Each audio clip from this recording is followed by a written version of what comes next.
Bonjour à tous, donc je m'appelle Aurélie Hébert, je suis neuropsychologue. Je vais vous présenter l'approche neuropsychologique de la dyslexie adulte.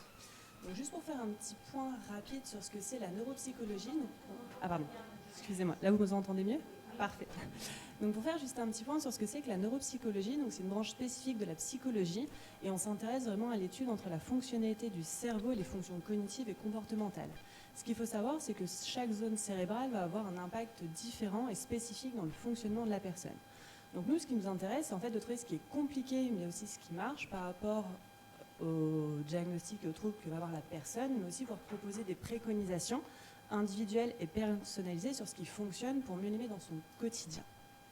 Quand on regarde plus spécifiquement au niveau de la dyslexie, donc le cerveau dyslexique serait donc un défaut de maturation qui se manifesterait par une asymétrie à la fois au niveau fonctionnel mais au niveau anatomique, au niveau donc, de l'hémisphère gauche. Avec l'avènement de l'imagerie, on a pu en fait voir qu'il y a des aires, donc les aires spécifiques du langage, qui sont impliquées là-dedans par rapport à des dysfonctionnements, que ce soit au niveau de l'aire occipito-temporale, du gyrus frontal inférieur et de l'aire pariéto-temporale. Les personnes donc ayant donc une dyslexie activerait les mêmes zones que les normaux entre guillemets lecteurs. Cependant, il y aurait un dysfonctionnement avec une hypoactivation et aussi au niveau de la réduction de la matière grise. Alors, je vais juste sauter cette diapo parce que j'ai plus d'informations à vous dire sur les autres.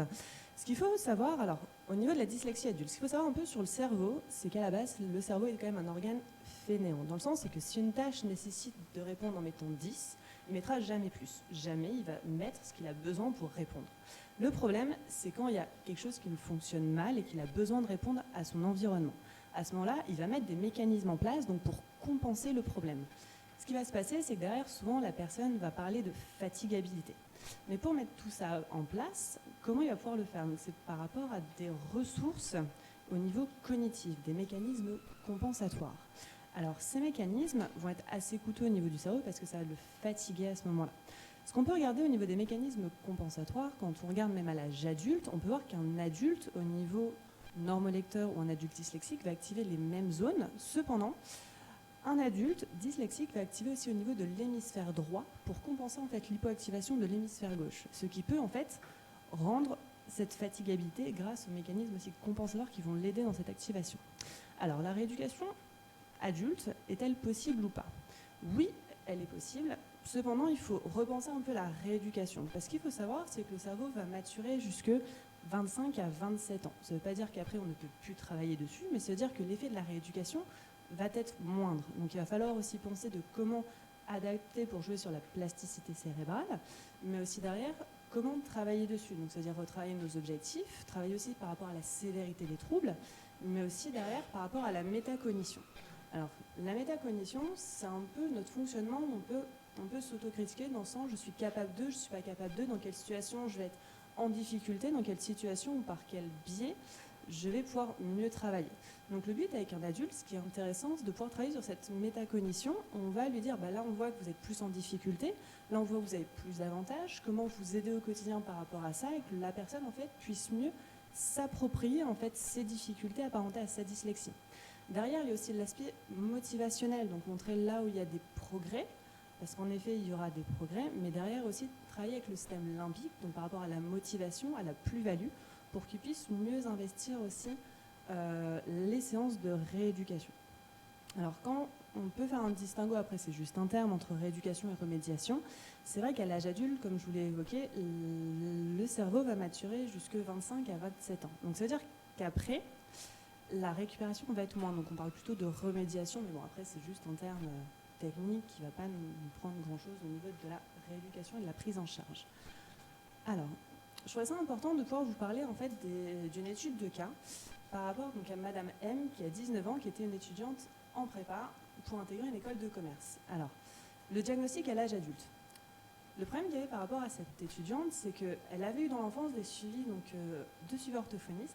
Cependant, aucun diagnostic n'avait été posé. Il n'y a pas eu de bilan non plus à proprement dit. Et ce qui s'est passé, c'est que j'ai une collègue qui m'a orienté donc, cette patiente en me disant voilà, il y a un diagnostic suite au bilan que j'ai fait de dyslexie, dysorthographie de surface. Cependant, c'est une patiente qui est passée un petit peu entre les mailles du filet. Donc le problème, c'est qu'au niveau de ces études, comment mettre en place par exemple des tiers-temps ou des aides, alors qu'il n'y a pas eu de prise en charge dans l'enfance. Le problème, c'était de connaître la véracité à ce moment-là des troubles. Et le risque, comme elle me l'avait indiqué au cours de l'entretien, c'est que ça soit refusé, comme une de ses amies avait eu un refus d'aménagement pour ses examens. Et en effet, quand j'ai mené le bilan de neuropsy, je me suis attardée à ce qui fonctionne, mais aussi à ce qui ne fonctionne pas. Et ce qui a permis, en fait, à l'issue de cette évaluation, de montrer qu'en effet, les mécanismes cognitifs impliqués dans la dyslexie de surface étaient bien présents, étaient bien compliqués. Donc là, c'était l'intérêt, c'est que ça donnait déjà un plus-value au niveau neuropsy et du bilan au niveau orthophonie par rapport à la demande d'aide. Mais derrière, pourquoi cette personne n'avait pas eu de diagnostic plus tôt? Pourquoi les difficultés sont passées un peu comme une anguille sous roche? C'était par rapport au mécanisme de compensation. En effet, c'était une personne qui a énormément de mécanismes de compensation, et en effet, par rapport à son cadre, au niveau socio-culturel, mais aussi au niveau de l'indice de QI. Plus il va être élevé, plus il va y avoir de ressources.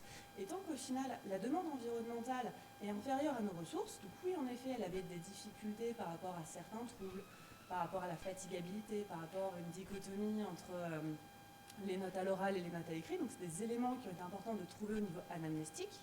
Au niveau de prendre contact avec ces orthophonistes qui l'ont suivi dans l'enfance pour avoir une attestation sur ce qui a été travaillé aussi, même s'il n'y avait pas de diagnostic, pour renforcer aussi là-dessus. Et derrière, en fait, c'est une personne où quand la demande environnementale par rapport à ses études est devenue supérieure à ce qui était possible, à ce moment-là, la personne se plaignait de fatigabilité, de distractibilité, de problèmes avec le bruit, de problèmes à l'écrit, qui ont en fait alerté le corps enseignant. Et en amont de ce qui avait été relevé par ses parents, c'est qu'en effet, en demandant aux enseignants ce qu'ils en pensaient, ils disaient mais bon, c'est quelques difficultés, mais ça passera avec l'âge. Donc là, le risque du diagnostic tardif, c'est que quand on parle de dyslexie, on parle aussi d'un trouble qui est neurodéveloppemental, c'est-à-dire qu'il doit être présent précocement normalement chez la personne. Donc là, l'intérêt de ce diagnostic mené en parallèle avec ma consoeur orthophoniste, c'était de bien montrer que fonctionnellement, on avait bien les éléments donc, de la dyslexie, mais par rapport aux ressources cognitives de par son indice de QI, en fait, c'était passé en anguille sous roche. L'intérêt de cette prise en charge ensemble, par rapport aussi à toute l'enquête entre guillemets policière qui a été faite sur l'anamnèse pour avoir un maximum d'éléments, c'est que ça a permis, même si le diagnostic a été posé tard, qu'elle ait ses aides au niveau des concours et la mise en place d'aides qui a pu être mise en avant. Donc c'est pour ça que c'est important de pouvoir aussi travailler ensemble par rapport à des profils comme cela, mais derrière de pouvoir proposer aussi les préconisations et la réadaptation pour l'aider aussi au quotidien. Ensuite, comme je vous disais tout à l'heure, la neuropsychologie, on est une branche spécifique de la psychologie. Et je trouvais ça important de pouvoir faire un point là-dessus parce que souvent on entend beaucoup parler de troubles, on parle beaucoup de parler de dysfonctionnement au niveau des mécanismes, on parle beaucoup de cela, mais où on a au final l'impact psychologique, c'est chez le patient. Et ce qui est important à savoir, c'est que la dyslexie, donc comme on l'a dit depuis tout à l'heure, c'est un handicap invisible avec des répercussions en effet au niveau psychosocial. Dans le sens, c'est qu'il est très fréquent, et plusieurs études l'ont montré, qu'il y a un impact au niveau psychosocial, au niveau de l'estime de soi, des sentiments de honte, mais aussi pouvant aller jusqu'à des troubles au niveau de dépression, au niveau des troubles anxieux et du comportement. Dans ce sens, c'est que d'où viennent un petit peu ces difficultés psychosociales? C'est que déjà par rapport au terme handicap, quand on entend le mot handicap, si on prend la caricature un petit peu sociale, c'est qu'on pense handicap, on pense personne soit à mobilité réduite au niveau physique, on va penser au niveau fou. Et quand on parle à des parents ou à des patients, en effet, ça présente un handicap, souvent ça fait très très peur, le mot handicap. Donc derrière, les personnes qui ne sont pas du tout sensibilisées à ça, ils vont partir du principe que tu es dyslexique, mais fais un effort. Et ça, on peut beaucoup l'entendre parfois par des personnes qui ne sont pas sensibilisées, qui vont employer à leur insu ou n'imaginant pas la répercussion que ça peut avoir sur cette personne-là, des termes forts qui vont induire au final des difficultés au niveau d'estime d'eux-mêmes, parce que c'est ce qu'ils disent eux-mêmes, parfois ne connaissant pas assez bien leurs troubles, de se dire bah oui, en effet, si je fais un effort, je serai comme les autres. Ils arrivent à lire, pourquoi j'y arrive pas? Et donc en fait, on voit de façon très significative un sentiment donc, de honte, un sentiment au niveau de l'estime d'eux-mêmes qui est très compliqué. Par contre, dès qu'on commence à regarder au niveau des études supérieures, donc à partir de là, on peut voir que d'une faiblesse, on peut relever qu'il va en ressortir une certaine force. Dans le sens, c'est que c'est des personnes qu'on voit qui va avoir donc qui vont comprendre et qui vont accepter donc cette notion de dyslexie. On va se rendre compte qu'ils vont mieux aussi réussir à travailler, à s'apparenter avec leurs difficultés, à mettre des mécanismes en place parce qu'ils vont aussi mieux se connaître. Et de là, on va voir en place qu'il va y avoir beaucoup plus d'empathie, beaucoup plus de temps en effet, mais beaucoup plus de temps pour planifier les choses, pour prendre du temps.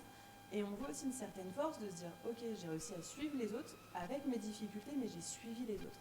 Et c'est pour ça que je pense que, en effet, réussir à repérer chez ces patients-là, que ce soit des enfants, des ados, des jeunes adultes ou des adultes, de voir au niveau psychologique comment ça se passe. Parce qu'il y en a qui ne sont pas diagnostiqués, parce que les parents ne sont pas sensibilisés ou les personnes qui les suivent ne sont pas sensibilisées à ça. Ou alors, de réussir à travailler là-dessus pour travailler l'estime d'eux-mêmes, travailler le feedback et pour qu'ils puissent prendre conscience et accepter pour mieux travailler là-dessus. Et donc c'est sur ce point-là que j'ai décidé en fait de vous présenter ma dernière étude de cas. Entre guillemets, donc c'était une personne, donc Madame A, 25 ans, travaillant dans le domaine médical, qui elle avait eu un diagnostic dès l'enfance à 9 ans avec une rééducation pendant 2 ans et 1 an et demi pendant l'adolescence. Et en effet, tout ce qui ressortait pendant très longtemps, c'était au niveau donc, du primaire, où elle disait qu'entre les remarques des enseignants, fais un peu d'effort, tu pourrais faire un effort, c'est pas compliqué, avait fait qu'il y avait complètement un lâchage de rééducation. Toujours un manque de temps, des fautes d'orthographe. Et c'est qu'à partir de l'adolescence qu'une prise en charge a été reprise. Et c'est à ce moment-là où cette orthophoniste, donc c'est ce qu'elle m'avait rapporté, lui avait dit, mais tu sais, tu peux pas courir un marathon si tu es entre guillemets en armure et que les autres sont en short t-shirt. Tu ne tiendras pas le même rythme. Tu ne peux pas. Donc c'est pas que tu ne veux pas faire, c'est que là, par rapport aux conditions environnementales dans lesquelles tu fais tes études, tu ne peux pas répondre au même niveau. Et c'est ce qu'à ce moment-là, elle a pris conscience de, oui, en effet, donc c'est pas, on ne m'aide pas par des aides, ça me permet d'être au même niveau.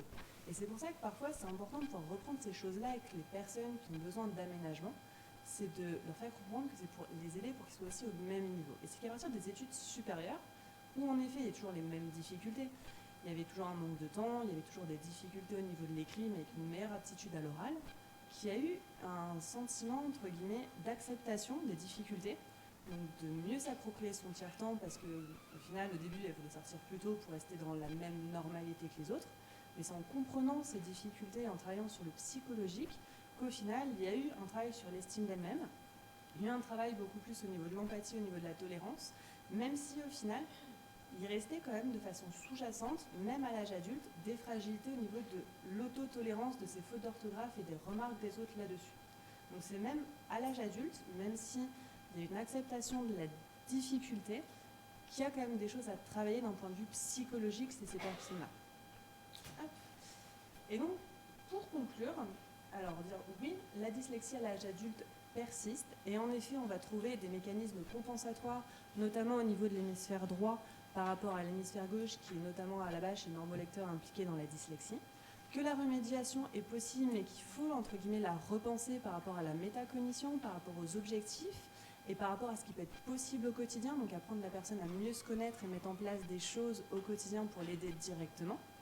Et enfin, surtout, toujours prêter attention à l'impact psychologique, parce que même si c'est les difficultés qui vont permettre de poser le diagnostic, il y a toujours un cadre environnemental autour de ces personnes-là, rien que par rapport à eux, pour réussir à s'inscrire dans, on va dire, un petit peu l'idéal de la société, mais aussi au niveau environnemental, familial et scolaire, qu'il faut aussi savoir mesurer pour pouvoir les aider dans leur insertion de prise en charge, mais surtout dans comment mettre en place des choses au quotidien et qu'ils puissent mieux aussi se comprendre.